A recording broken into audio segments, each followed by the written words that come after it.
Yan yung ano, yung ating patatas yan. Yung patatas na yan, yan ano, nalimutin lang natin yan sa ano, sa basurahan. Yung mga tinapon na patatas. Tapos yung mga yan yung patatas yan, yung mga may ano, may sibol. Kaya tinanim natin yan. Tapos yan, sumuli. Patatas. Ayos siyang ano, ayos siyang patatas kasi kahit paano, parang gusto niya patatas yung ano, malambot ang ano, ang lupa. Ayan naman, tinambakan naman natin ng ano yan, ng buhangin, kaya okay dyan yung ating patatas. Kaya kayo, kapag kayo may ano, may patatas kayo sa kusina na suluyan na, huwag nyo itapon doon sa basura, na baga nyo ilagay nyo doon sa ano, sa garden. Pagkatapos pagkano may maganda ito yung buwagagang tinatamnan hanggang kuwan.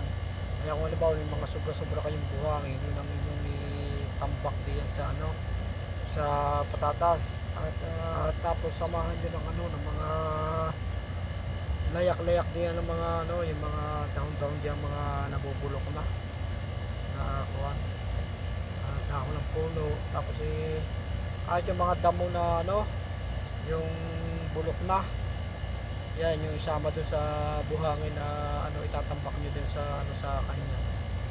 Tapos kapag kayo nakakita ng mga damo diyan ng mga nakatambak, yung itabon diyan. Tapos yan ano, pag sumuloy siya, hayaan nyo na. At ang kagandahan pati na yun ay hindi siya sisibulan ng damo kung marami siyang mga nakatambak na mga yuto yung damo. Tapos kung halimbawa yung mga mamanok, well, kasi yung problema kasi sa manok, lalo na yung mga manok na Tagalog, napakagaling magkaykay na yun. Ano yun, tambakan ninyo ng ano, lagyan nyo ng kahoy, ng mga kahoy, dagalan ninyo ng mga kahoy. Kahit kung halimbawa yung mga bigay pagka tatabas kayo ng ano, ng malunggay, yung mga kuha na yun, itambak nyo dun sa ano, sa damo na yun, yung tinambak doon. Kapit kayo ni kahit puntahan ng manok, yun hindi niya kayang kaykayin kasi mabigat. Kaya ganyan na ginagawa siya, hayaan nyo na. At kapag yun kuwan, sumibol, pagka yun nagkuwan, eksaktong ang ano na yun, mabubulok yung ano, yung ilalim, yung mga damo na ilagay nyo doon, mabubulok na yun. Siya yun na magiging pataba daw sa kuwan. Kahit paano lumalaman din, bisa na yan laman may 4, 3, ayos na rin.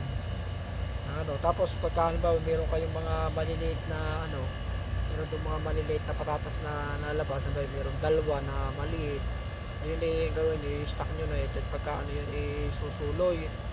Tapos pagka yun sumuloy, hindi meron na naman kayong ano, pananim. Kaya ganyan lang yung anong gagawin. Yung iba nga ano yung mga ganyang patatas yung ginagawa pa yan, ano. Pagka may mga suloy, bawat suloy yung ginagawa, pinipira-piraso.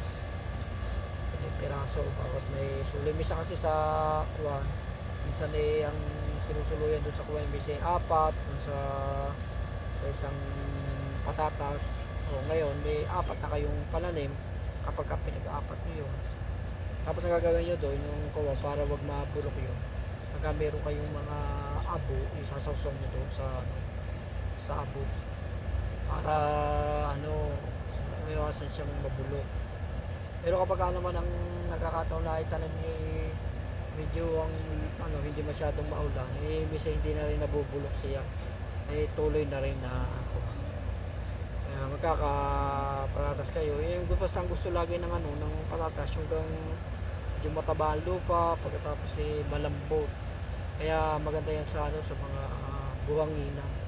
Kaya kung halimbawa nga minsan yung kang nabaha,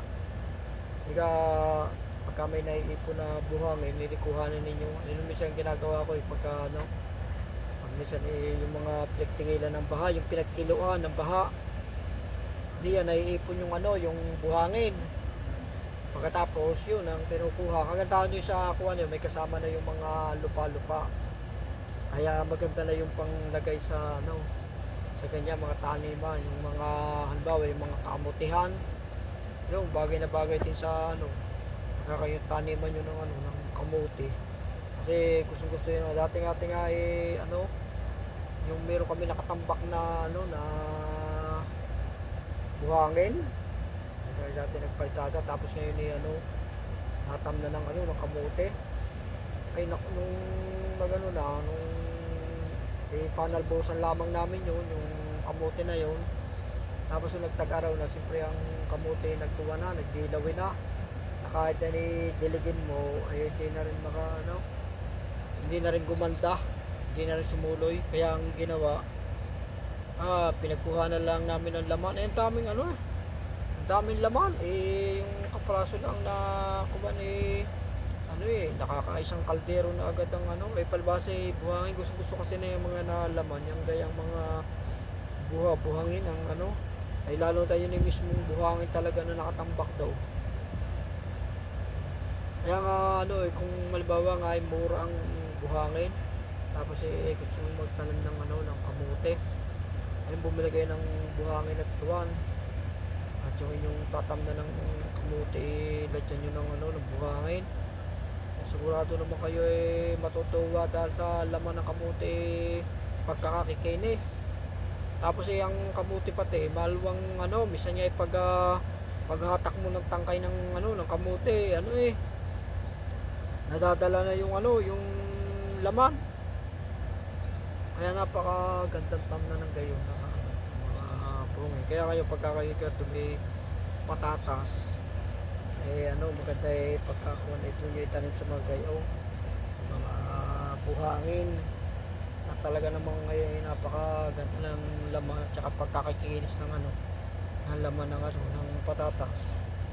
Kaya pagka ano, halimbawa, kahit yung sa mga kapitbahay na mayroong mga pinagpistayan na mga itinatapon na lamang nila doon kung saan siya yung hingi, sabihin nyo inyo na lamang at yung tanda ng mga kamote tsaka patatas at gaganda doon ng ano di yun yung pinakakuha ni ano. Kung kayo may makakuha na ng mga dumi ng hayop di yun ang inyong gagawin pinakapataba doon sa kanya, mga dumi ng hayop. Kung kayo may ano, kaya maganda kung halimbawa kayo may mga may alaga rin kayong mga manok, kaya kahit isang kambing, kung ano naman yung merong mga makukuha na kayo ng mga dumi ng baka, yan maganda rin yan, dumi ng baka. Tapos siya yung gagawin pataba doon sa inyong patatas o kaya sa inyong ano, inyong kamote.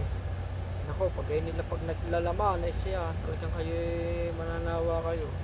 Kaya kayo kapag mayroong mga ganyan na mga ano, mga sumisipon na patatas niya sa inyong kitchen ano, wag niyo itatapon, sa halip ilagay niyo sa garden, tapos tabunan niyo ng kawan, ng mga lupa. Kahit na tapos yung mga ano, yung mga yung dahon, yung damo, tambakan niyo pag meron pa kayong mga damong nakikita mga tuyo na ilagay niyo diyan.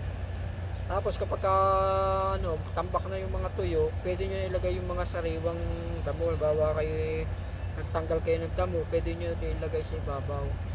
Kasi hindi niyo pwedeng ilagay yung gang mismong sa lupa, yung gang ano, yung sariwang damo. Umiinit yun. Kaya mahihirapan yung halaman. Pero ngayon meron ng ano, meron ng makapal na tuyo sa na nakatambak, ay pwede nyo ilagay dun sa ibabaw yung sariwa. At ayun may madali ng matutuyo.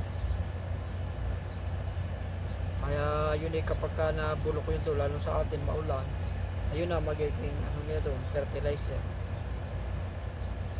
Kaya tanim natin yung mga patas na sumisibol dyan sa ano, sa kitchen, at huwag natin itapon sa basurahan. Kagaya nitong ginagawa, ito nga, nilagyan ko lang sa basura. Kaya pala hindi pa nakapag-subscribe na tayo.